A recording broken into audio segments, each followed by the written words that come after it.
और फिक्र में अब समय है 2 मिनट में देश की 9 बड़ी खबरें दिखाने का। अगले 2 मिनट में आप एकदम अपडेटेड हो जाएंगे। पहली बड़ी खबर, महाराष्ट्र चुनाव के बीच कैश मिलने की तीसरी घटना सामने आई है। विरार में कैश वैन से पुलिस ने करीब 3 करोड़ की रकम जो है वो जब्त की है। पुलिस के मुताबिक कैश वैन के कर्मचारी रुपयों की जानकारी नहीं दे पाए। इस सब के बीच में एक और बड़ी खबर आ रही है। दिल्ली में आतंकवाद निरोधी सम्मेलन में गृह मंत्री अमित शाह ने शिरकत की है। उन्होंने कहा है कि देश को आतंक से मुक्त कराने के लिए हम प्रतिबद्ध हैं। हमने एजेंसियों को मजबूत बनाया है। आतंकवाद के खिलाफ राज्यों को भी मिलकर काम करना होगा। इस सब के बीच में बड़ी खबर है, मुंबई और गुरुग्राम में ट्रू कॉलर के दफ्तर पर इनकम टैक्स विभाग ने छापा मारा। ट्रांसफर प्राइसिंग नियमों के उल्लंघन करने के आरोप में कंपनी पर छापे मारे गए हैं। यह उल्लंघन तब होता है जब कंपनियां जानबूझकर अपने लाभ को कम टैक्स वाले देशों में स्थानांतरित करने के लिए लेन देन की कीमतों में हेरफेर करती हैं। फिलहाल ट्रू कॉलर पारदर्शिता और जांच में सहयोग करने का दावा कर रहा है। इस सब के बीच में ईडी ने कई बड़ी ई कॉमर्स कंपनियों से जुड़ी दूसरी कंपनियों के खिलाफ कार्रवाई की है। दिल्ली, मुंबई और हैदराबाद समेत कई शहरों में करीब 20 लोकेशन पर केंद्रीय एजेंसी ने छापे मारे। कंपनियों पर वित्तीय लेन देन में गड़बड़ी के आरोप लगे। और बड़ी खबर, अभिनेता शाहरुख खान को जान से मारने की धमकी देने वाले आरोपी को छत्तीसगढ़ के रायपुर से गिरफ्तार कर लिया गया है। आरोपी से पुलिस की लंबी पूछताछ हुई है। मुंबई के बांद्रा पुलिस स्टेशन में कॉल करके 50 लाख रुपए की फिरौती मांगी थी।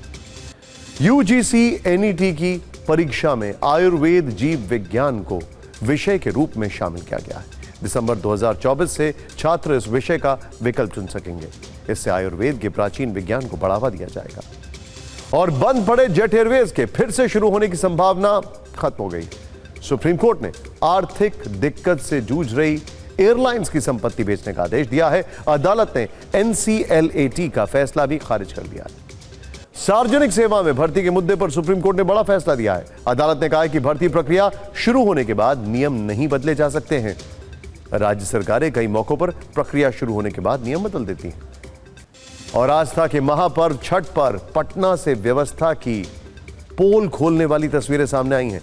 गंगा नदी के किनारे बने घाट पर व्रती महिलाएं दलदल में फंस गईं। श्रद्धालु एक दूसरे का हाथ पकड़कर किसी तरह दलदल से बाहर निकले। तो आज फिक्र की शुरुआत जम्मू कश्मीर से आई 2 बड़ी खबरों से करते हैं। एक खबर जम्मू कश्मीर विधानसभा के अंदर से। यूं कहिए कि यह खबर विधानसभा के अंदर हुए हंगामे, धक्का मुक्की, खींचतान और हाथापाई से जुड़ी है। ये देखिए, ये देख रहे हैं आप। दूसरी तस्वीर क्या है वो भी हम आपको बताते हैं। लेकिन ये जो तस्वीर है, इसमें सत्ता पक्ष और विपक्ष के माननीय विधायक एक दूसरे से ऐसे भिड़े जैसे गली मोहल्ले में बच्चे लड़ते हैं। और सदन में यह मल्ल युद्ध अनुच्छेद 370 पर हुआ। बाहर 25 डिग्री का तापमान था, जबकि इस झगड़े के कारण सदन के अंदर का तापमान 50 डिग्री वाली गर्मी जैसा महसूस हुआ। और इसकी सच्चाई जानेंगे तो आपको वो कहावत याद आएगी, सूत न कपास जुराहों में लट्ठम लट्ठा। आप देखते जाइए, मैं क्यों कह रहा हूं ये आगे बताएंगे आपको। जबकि दूसरी बड़ी खबर के केंद्र में पाकिस्तान से आई एक चिट्ठी है। यासीन मलिक की पत्नी ने पाकिस्तान से राहुल गांधी के नाम एक चिट्ठी लिखी, जिसमें यासीन मलिक को शांति दूत बताते हुए रिहा करवाने की कोशिश है। यासीन मलिक शांति दूत। हम आपको बारी बारी से ये दोनों ही बड़ी खबरें विस्तार से दिखाएंगे, लेकिन सबसे पहले जम्मू कश्मीर विधानसभा के अंदर हुए हंगामे की बात कर लेते हैं, जिसमें आज कानून बनाने वाले माननीयों से ज्यादा ताकतवर मार्शल्स लगे। और दृश्य कुछ ऐसा बन गया कि स्पीकर महोदय तक को यह कहना पड़ा कि यह विधानसभा है, मछली बाजार नहीं। तो इस हंगामे की शुरुआत कहां से होती है? सबसे पहले इसका जवाब तस्वीरों से ही दे देते हैं। सदन के अंदर गुलाबी रंग की शर्ट और नीले रंग की हाफ जैकेट पहने इन जनाब को शायद आप नहीं पहचानते होंगे। इसमें कोई दोष भी नहीं है। हमारे नॉर्दर्न पार्ट के लोग, सदर्न पार्ट के लोग नहीं पहचानते होंगे, लेकिन जम्मू कश्मीर में इनकी पहचान टेरर फंडिंग के आरोपी बारामूला से सांसद शेख अब्दुल राशिद उर्फ इंजीनियर राशिद के भाई के तौर पर ज्यादा है। इनका नाम खुर्शीद अहमद शेख है। घाटी में एक विधानसभा क्षेत्र है जिसका नाम है लंगेट। खुर्शीद अहमद शेख वहीं से निर्दलीय विधायक है। इन्होंने आज सदन में वेल के करीब आकर पीले रंग का यह बैनर लहराया। इस बैनर पर लिखा था कि हम अनुच्छेद 370 और 35A की बहाली और सभी राजनीतिक कैदियों की रिहाई चाहते हैं। वो कहावत फिर याद करिए जो मैंने आपसे कही थी, जुलाहों में लट्ठम लट्ठा। अभी बताते हैं आपको क्या है 370 और 35A क्या है। हमारे दर्शक इसके बारे में अच्छे से जानते हैं, लेकिन राजनीतिक कैदी कहने से इनका आश्रय शायद दो प्रमुख नामों से है। एक तो खुद इनके भाई इंजीनियर राशिद है, जो टेरर फंडिंग मामले में वर्ष 2019 से तिहाड़ जेल में बंद है, और दूसरा नाम यासीन मलिक का भी हो सकता है, वो भी टेरर फंडिंग केस में ही तिहाड़ जेल में बंद है।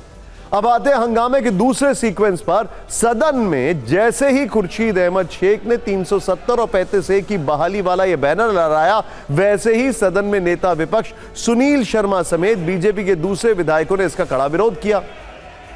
सभी नारेबाजी करने लगे। इसके बाद कई बीजेपी विधायक वेल से होते हुए खुर्शीद अहमद शेख के पास पहुंच गए, उनके हाथ से बैनर छीन लिया और उसके टुकड़े टुकड़े कर दिए। इस दौरान पीपल्स कॉन्फ्रेंस पार्टी के विधायक सज्जाद लोन, पीडीपी विधायक वहीद पारा, नेशनल कॉन्फ्रेंस के कुछ और विधायक शेख के समर्थन में बीच में कूद पड़े। और फिर क्या था, पक्ष और विपक्ष दोनों ही ओर से विधायक एक दूसरे से भिड़ने लगे। हाथापाई, धक्का मुक्की, खींचतान सब शुरू हो गई। बस अब इसको कोई जम्मू वर्सेस कश्मीर का रंग ना दे, यही हम कामना करते हैं। खैर, नौबत यह हो गई कि जब हंगामा शांत नहीं दिखा तो मार्शल्स को बुलाना पड़ा। मार्शल ने सदन के अंदर मोर्चा संभाला। बीजेपी के कई विधायकों को पकड़ पकड़ कर सदन से बाहर किया जाने लगा। कहा जा रहा है कि इसी दौरान बीजेपी के 3 विधायक घायल भी हो गए। लेकिन इस बीच बीजेपी के विधायक विशेष दर्जा प्रस्ताव वापस लो के नारे भी लगाते हैं।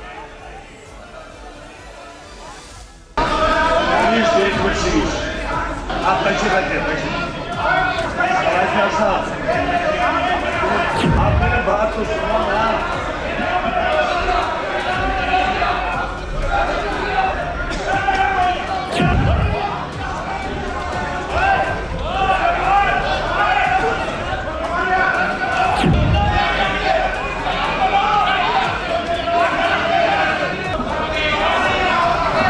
I adjourn the house for 15 minutes.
एकदम इसमें तस्वीर में ना सबसे इंटरेस्टिंग तस्वीर है देखने वाली उमर अब्दुल्ला साहब की। वो एकदम ज़ेन मोड में मेडिटेटिव पोज में बैठे हुए हैं, सब देखने आ रहे हैं। खैर, इसके अलावा क्या कर सकते हैं। वैसे आपको बता दें कि ये पहला दिन नहीं है जब अनुच्छेद 370 को लेकर जम्मू कश्मीर विधानसभा में हंगामा हुआ। सत्र के पहले ही दिन पीडीपी विधायक वहीद पारा ने 370 की बहाली वाला प्रस्ताव पेश किया था। कल नेशनल कॉन्फ्रेंस की ओर से डिप्टी सीएम सुरेंद्र कुमार चौधरी ने बीजेपी के भारी विरोध के बीच ये प्रस्ताव रखा और पास भी हो गया। और आज इंजीनियर राशिद के विधायक भाई खुर्शीद अहमद शेख ने 370 की वापसी का बैनर विधानसभा के अंदर लहराकर माहौल गर्म कर दिया। इसके बाद पक्ष और विपक्ष से बयानों के शब्द बाण जम्मू कश्मीर से लेकर दिल्ली तक चले।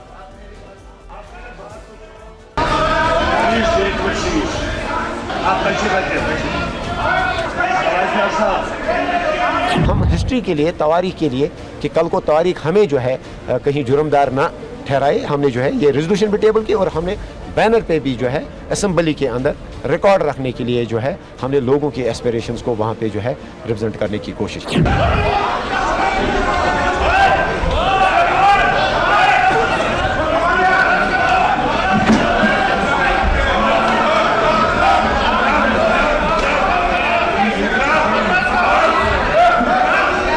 आज हम अपना व्यू पॉइंट रख रहे थे, जो हॉनेबल स्पीकर जो हैं उन्होंने नहीं रखने दिया। ही ऑर्डर द मार्शल्स, और मार्शल्स ने उनके ऑर्डर पे, उनके बिहस्त पे हमारे साथ मिसबिहेव किया, मैन हैंडलिंग की, मसल पावर यूज की, जिसकी वजह से जो इंजरीज हुई हैं। ये सिर्फ मजमा लगाने आए हैं, ये लोगों की बात करने नहीं आए, और हम हमदर्दी से चाहते हैं कि हम लोगों का काम करें।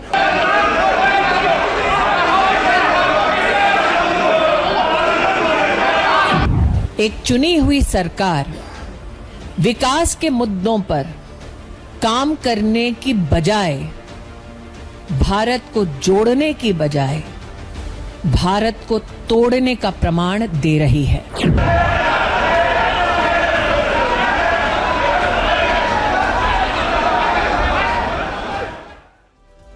आपने 370 पर जम्मू कश्मीर में जो विधानसभा में जो हंगामा हुआ वो देख लिया, लेकिन अब यहां पर एक सवाल है कि क्या सदन के अंदर प्रस्ताव पास होने के बावजूद राज्य में अनुच्छेद 370 और 35A की बहाली इतनी आसान है? तो इसका जवाब फिलहाल ना में है, क्योंकि 5 अगस्त 2019 को अनुच्छेद 370 और 35A हटाने के केंद्र सरकार के फैसले पर सुप्रीम कोर्ट की 5 जजों की बेंच अपनी मोहर लगा चुकी है। 11 दिसंबर 2023 को सुप्रीम कोर्ट की बेंच ने 370 और 35A हटाने को वैध बताया था।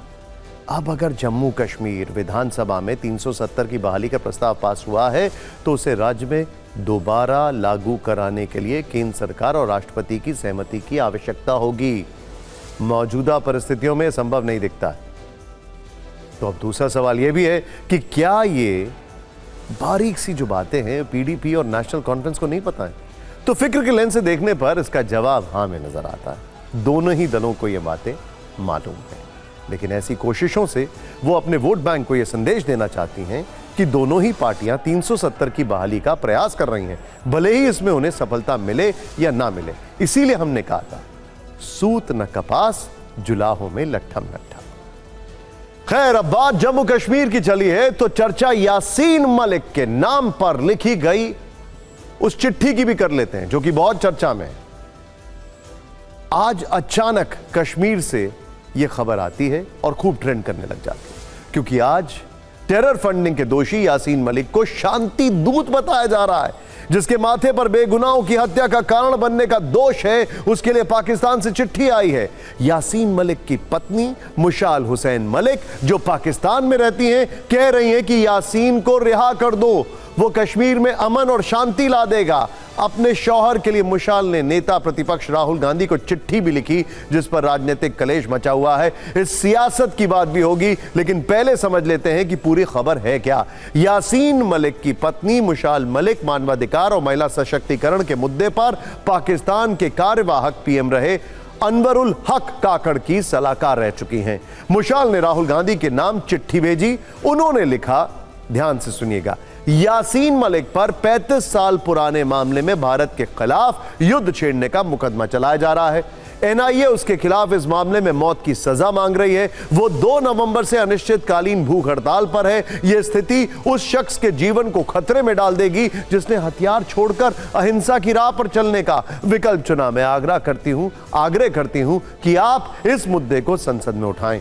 वो जम्मू कश्मीर में दिखावटी नहीं, वास्तविक शांति का जरिया बन सकता है। समझ रहे हैं आप? वो शख्स जो टेरर फंडिंग के अपराध में जेल में बंद है, उसे शांति का जरिया बताया जा रहा है।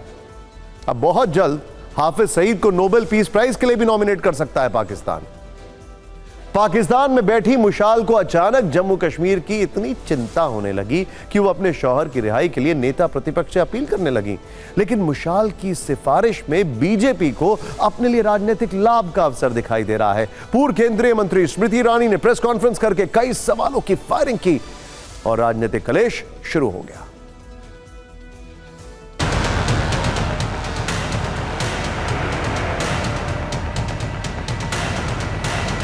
कि जिन्होंने आतंक मचाया जम्मू कश्मीर में, बेगुनाहों की जानें ली, यूनिफॉर्म्ड हिंदुस्तान के पर्सनेल को मौत के घाट उतारा, वो सहारे और सहयोग के लिए गांधी परिवार की ओर हाथ बढ़ा रहे हैं।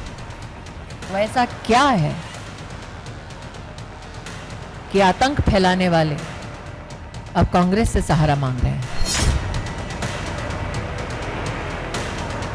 राहुल गांधी ही उनको सपोर्ट कर सकते हैं, क्योंकि राहुल गांधी जी के ही दौर में हमारा कश्मीर जल रहा था। राहुल गांधी जी के ही दौर में कश्मीरी पंडितों के पलायन करने की नौबत आई थी। राहुल गांधी जी के ही दौर में कश्मीर में नौजवानों पे पैलेट गन चलाई गई थी। तो हम कभी अलगाववाद के साथ नहीं खड़े हो सकते। ये काम सिर्फ भारतीय जनता पार्टी करती है, जो हमेशा बांटने की राजनीति करती है, कभी जाति के नाम पर, कभी धर्म के नाम पर। इसने कत्लो गारत की है, पूरा कश्मीर शमशान घाट बनाया है, सुंदर कश्मीर की तस्वीर खराब की है, कश्मीरी पंडितों को बेघर किया है, उजड़ के कहां कहां गए हैं वो लोग। यासीन मलिक के लिए जो जगह थी उसको वही मिली। उनके भी जिसे कहते हैं कैरेक्टर को, चेहरे को दोहराता है कि आतंकवादियां जो अपनी सेहत का जिसे कहते हैं हालचाल उनको बताते हैं। ये अपने आप में चिंतनीय है, निंदनीय भी है, और आज कांग्रेस एक्सपोज्ड है।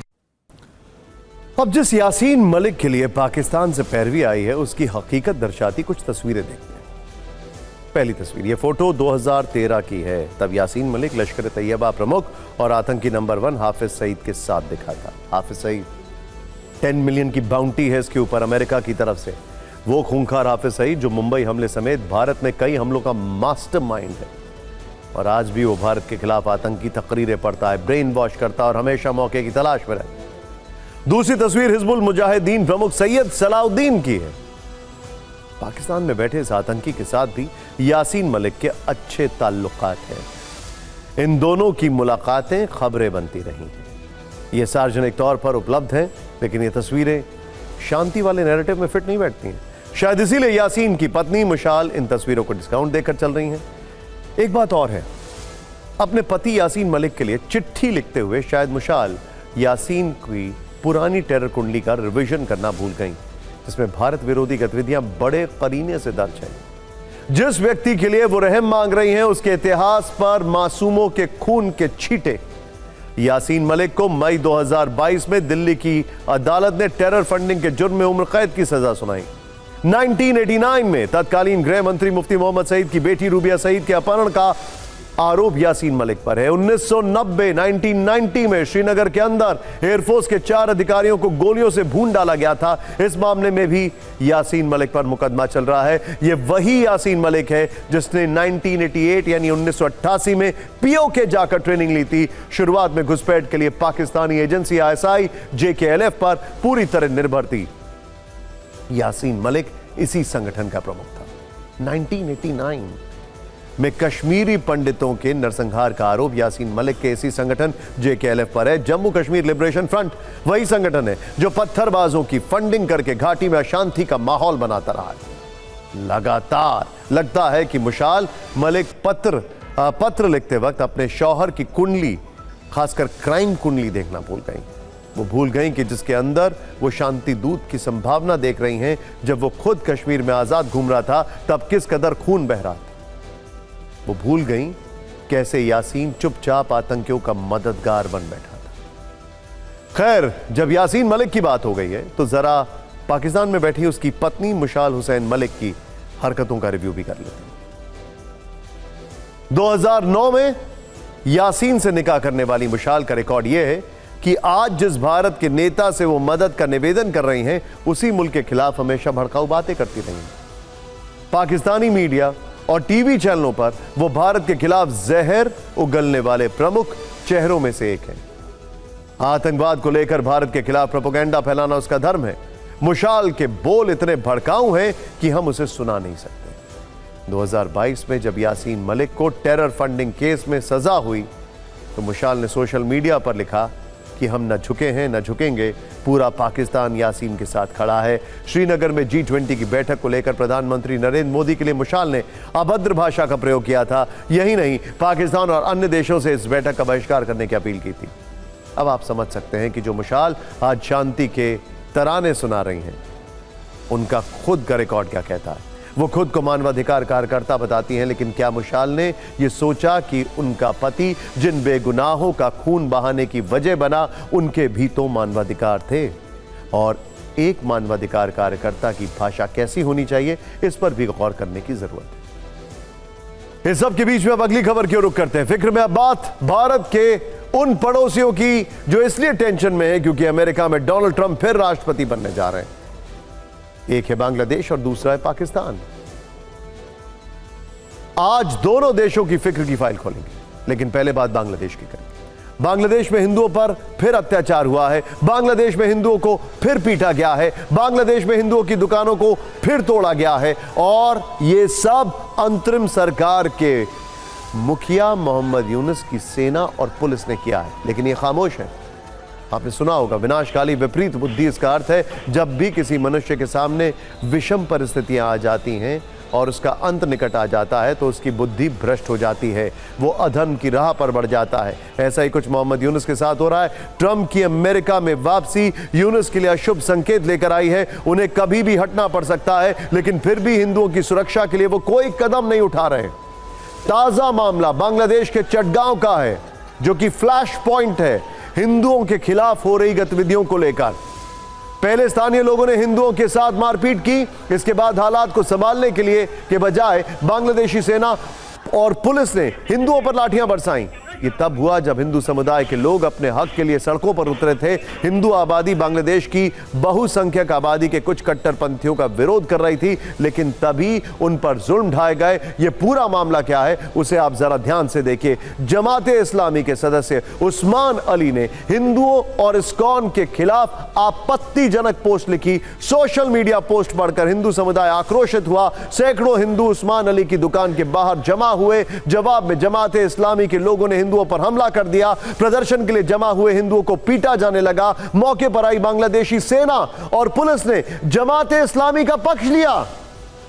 सेना ने वहां मौजूद हिंदुओं पर लाठी डंडे बरसाए। प्रदर्शन के दौरान जमा हुए 582 लोगों के खिलाफ केस दर्ज किया गया।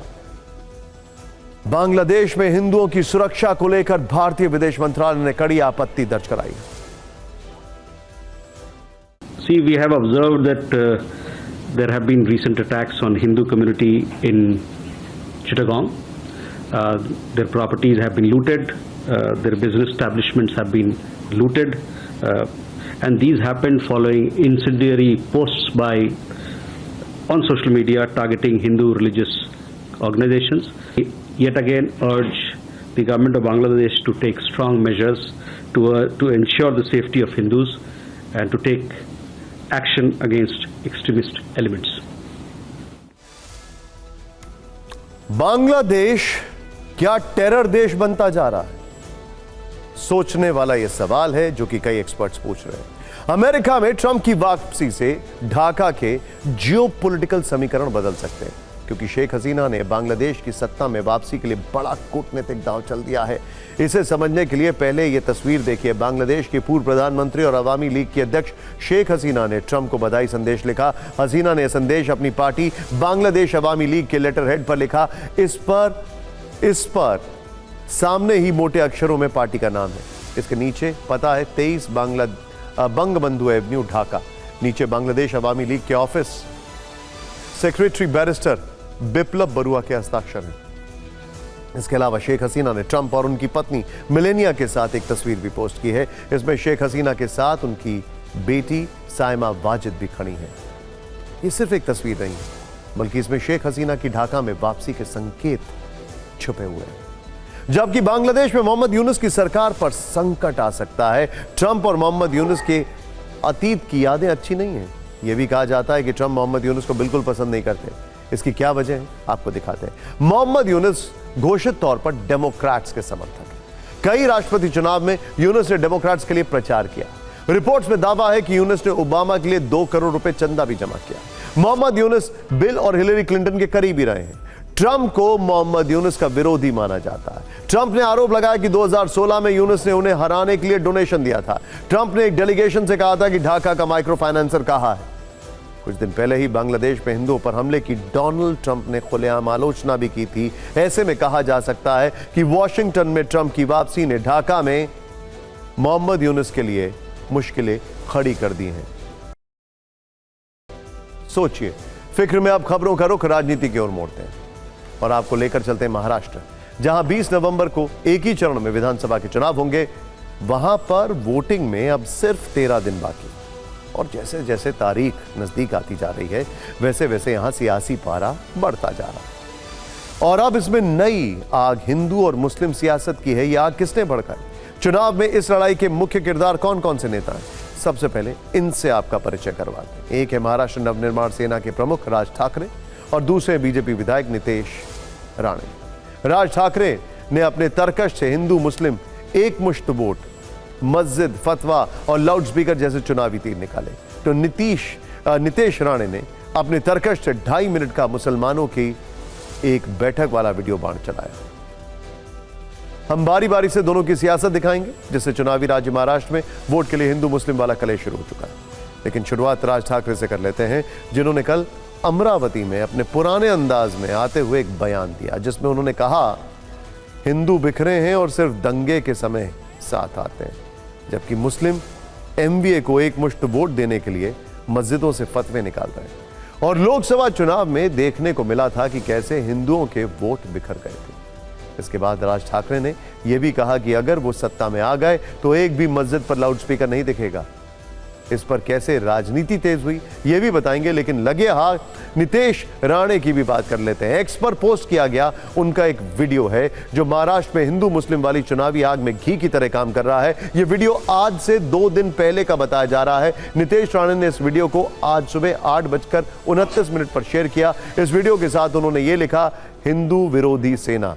इस वीडियो में एक कमरे में मुस्लिम समुदाय के कई लोग दिख रहे हैं। ऐसा दावा किया जा रहा है कि इस वीडियो में इस बार के विधानसभा चुनाव में बीजेपी के खिलाफ वोट देने पर चर्चा चल रही है। नितेश राणे का यह भी दावा है कि ये मीटिंग मस्जिद के अंदर चल रही थी। दावा है कि इसमें शिवसेना यूबीटी के 2 नेता सुनील प्रभु और सचिन अहीर भी शामिल थे और उनके सामने ही मुस्लिम समुदाय के लोग एकमुश्त वोट पर चर्चा कर रहे हैं। पहले आप इस वीडियो की पूरी कहानी और इस पर नितेश राणे के ने क्या कहा है ये देखिए।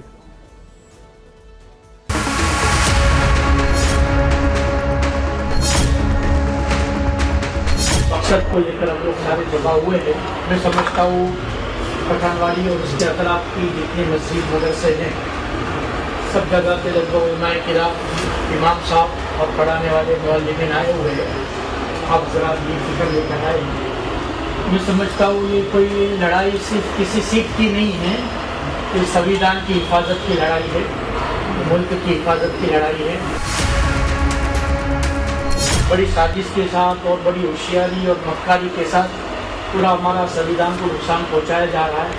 आज इस मुल्क में खास तौर पर हम मुसलमानों के साथ जो हो रहा है हमें बड़ा दुख होता है।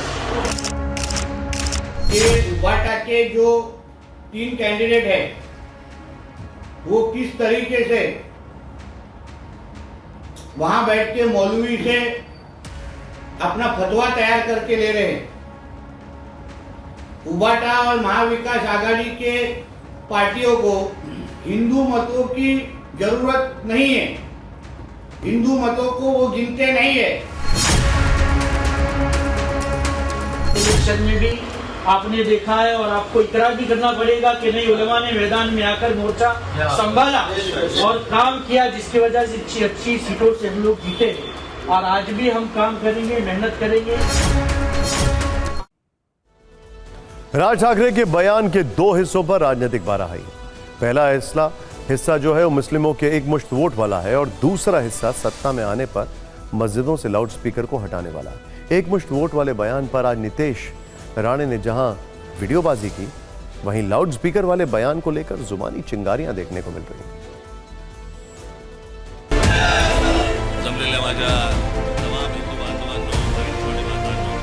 हे सगळे मुसलमान आता मशिदीमध्ये फतवे काढायला लागलेत।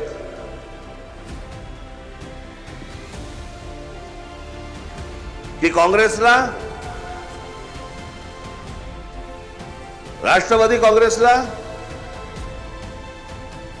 आणि शिवसेना उद्धव ठाकरे गटाला सर्व मुसलमानांनी एक गठ्ठा मतदान करायचं असे फतवे निघतायत। या सगळ्या मशिदींवरचे यांचे सगळे भोंगे पहिल्यांदा उतरवून टाका। वो बीजेपी के लिए जरूर कह रहे हैं, क्योंकि बीजेपी की नैया डूबने जा रही है, तो वो बीजेपी के लोगों को कह रहे हैं कि एक है तो सेफ है, नहीं तो पूरा साफ है। हिंदुत्व और हमारा हिंदुत्व अलग है। हमारा हिंदुत्व दिल में राम और हाथ में काम, हाथ को काम देने वाला हमारा हिंदुत्व है। उनको तो हाथ में वो पत्थर दे रहे। महाराष्ट्र में हिंदू मुस्लिम वाली इस चिंगारी को थोड़ा विस्तार से समझने की जरूरत है। Excuse me. महाराष्ट्र की कुल आबादी 11 करोड़ 24 लाख है। इनमें मुसलमान 1 करोड़ 30 लाख, यानी कुल आबादी का 11.56% हिस्सा। राज्य में 288 विधानसभा सीटें हैं, जिनमें माना जाता है कि 38 सीटें ऐसी हैं जहां पर मुसलमान कम से कम 20% आबादी का प्रतिनिधित्व करते हैं। इनमें भी 9 सीटें ऐसी हैं जहां मुस्लिम आबादी 40% से अधिक है। वहीं मुंबई की 10 सीटें ऐसी हैं जहां पर 25% से अधिक आबादी मुसलमानों की है। 2024 के लोकसभा चुनाव में बड़ी संख्या में अल्पसंख्यक वोट महाविकास अघाड़ी को मिले थे, जबकि राज ठाकरे कहना यह चाहते हैं कि हिंदू वोट इसकी तुलना में बिखरे हुए थे। राज ठाकरे के अनुसार हिंदू वोट तब अलग अलग जाति में बंट गए थे। यानी इस बार चाहे राज ठाकरे हो या फिर नीतीश राणे या फिर कोई और नेता हो, सबकी कोशिश यही है कि हिंदू वोटों को एकजुट किया जाए। इसीलिए महाराष्ट्र में एक मुश्त मुस्लिम वोट वाली राजनीति भी तेज है। हालांकि महाराष्ट्र की जनता नेताओं के इस एजेंडे को कितनी गंभीरता से ले रही है, ये चुनाव के नतीजे बताएंगे। अब उस हंगामेदार वीडियो की ओर बढ़ते हैं जो कि प्रयागराज से आया है। इसमें मारपीट है, मतभेद है और गुटबाजी भी है। किसके साथ हुआ है ये चिंताजनक है। इसकी पूरी कहानी यह है कि आज प्रयागराज में अखिल भारतीय अखाड़ा परिषद की ओर से महाकुंभ 2025 को लेकर बैठक बुलाई गई थी। अखाड़ों के भूमि निरीक्षण से पहले 13 अखाड़ों के साधु संत बैठक के लिए मेला प्राधिकरण के दफ्तर में पहुंचे। इसी दौरान निर्मोही अखाड़े के महंत राजेंद्र दास से किसी बात पर एक साधु का झगड़ा हुआ और नौबत मारपीट तक आ गई। बताया जा रहा है कि यह झगड़ा अखाड़ों के 2 गुटों के साधु संतों के बीच हुआ। एक गुट बैठक के दौरान हर हर महादेव के नारे लगा रहा था। इसी को लेकर दूसरे गुट के साधु संत नाराज हो गए और मारपीट करने लगे। अखाड़ा परिषद की बैठक में हुई मारपीट का वीडियो सोशल मीडिया पर खूब वायरल होगा। इससे पहले भी अखाड़ों के 2 गुटों में बटे होने को लेकर चिंता जताई गई थी। कहा गया था कि आने वाले दिनों में सब ठीक हो जाए, सारे मतभेद सुलझा लिए जाएंगे। लेकिन ये कितना ठीक हुआ, इसका अंदाजा आप इस वीडियो से लगा सकते हैं। महाकुंभ को लेकर बुलाई गई बैठक में अखाड़ों के 2 गुटों का झगड़ा खुलकर सामने आ गया।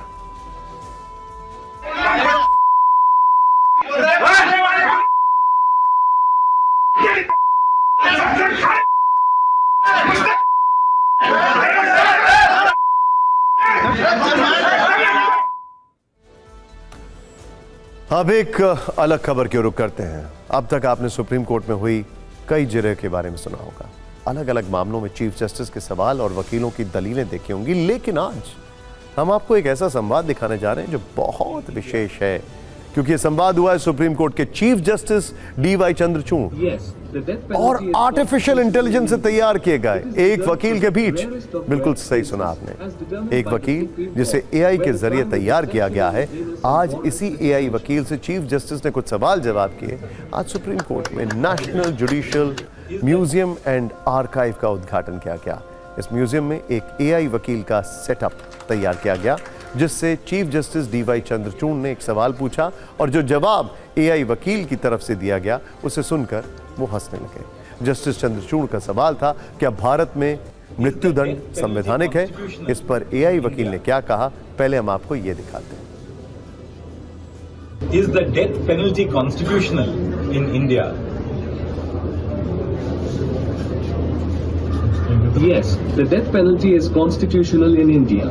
It is reserved for the rarest of rare cases as determined by the Supreme Court, where the crime is exceptionally heinous and warrants such a punishment.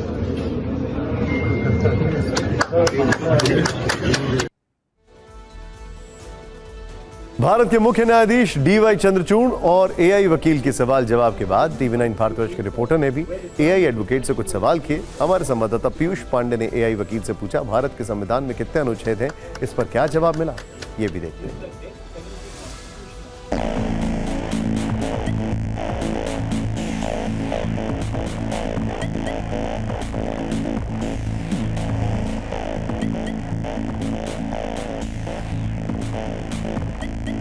मैं इनसे सवाल पूछूंगा और जाहिर है कि जिस तरह से इन्होंने चीफ जस्टिस ऑफ इंडिया को जवाब दिया था, मेरे सवाल का भी जवाब वो देंगे। इसकी प्रक्रिया ये है कि यहाँ पर एक माइक है, इस माइक में एक बटन है, इस बटन के जैसे ही आप क्लिक करेंगे और उसके बाद आप उस पर सवाल पूछ सकते हैं।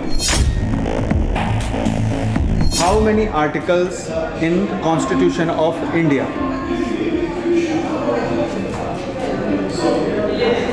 I don't have the exact number of articles in the Constitution of India. However, I can share some information based on the cases I've worked on involving specific articles. If you're interested in that, feel free to ask.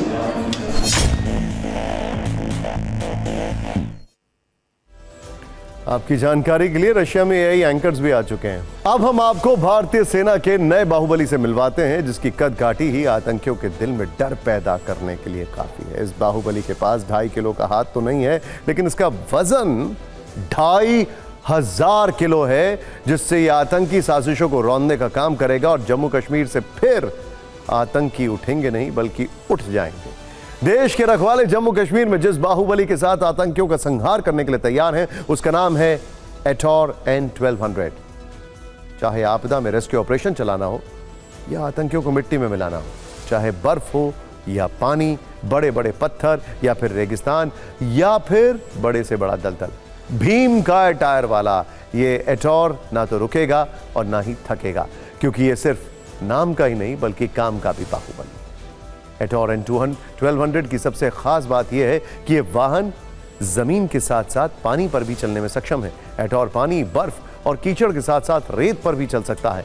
आतंकी operation में जिस एटॉर को इस्तेमाल किया जाएगा उसमें कोई steering नहीं है, क्योंकि इसमें 2 लीवर दिए गए हैं जिससे इसके पहियों को कंट्रोल किया जाता है। ये 1200 किलोग्राम तक का भार उठाने की क्षमता रखता है और -40 से -45 डिग्री के तापमान में भी इसे आसानी से ऑपरेट किया जा सकेगा और इसमें एक बार में 9 जवानों के बैठने की क्षमता है। हम आपको इस पर एक छोटी सी वीडियो रील दिखाते हैं।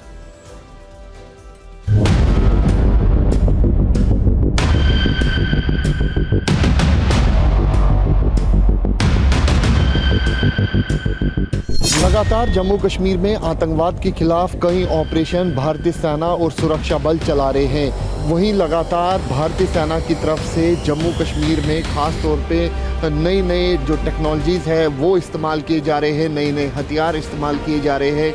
आज हम आपको दिखाने जा रहे हैं भारतीय सेना के बेड़े में शामिल हुआ नया व्हीकल जिसका नाम है एटॉर।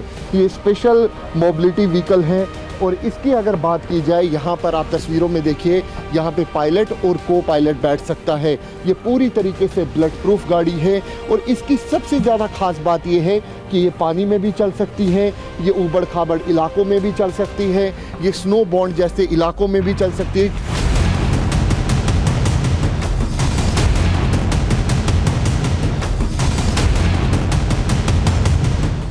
यहाँ पर तकरीबन 9 जवानों के लिए बैठने की कैपेसिटी जो है वो यहाँ पर बनाई गई है। पूरी तरीके से कंफर्ट गाड़ी है और पूरी तरीके से जो सेफ्टी है जवानों के लिए रखी गई है। सर्दी भी पड़ने वाली है, कई जगहों पे बर्फबारी भी होगी और ऐसे में इस गाड़ी का इस्तेमाल जो है वो ख़ास तौर पे लाइन ऑफ कंट्रोल के इलाके में किया जा सकता है। इसके टायर आप देखिए, बिल्कुल अलग तरीके के टायर हैं। इसके अंदर भी जो ड्रम है वो बताया जा रहा है कि इसके अंदर ड्रम लगे हुए हैं। 50 लीटर तक के ड्रम जो है एक टायर में लगे हुए हैं और ये आम गाड़ी नहीं है, ये भारतीय सेना के बेड़े में शामिल हुई हाल ही में ही एटॉर व्हीकल है।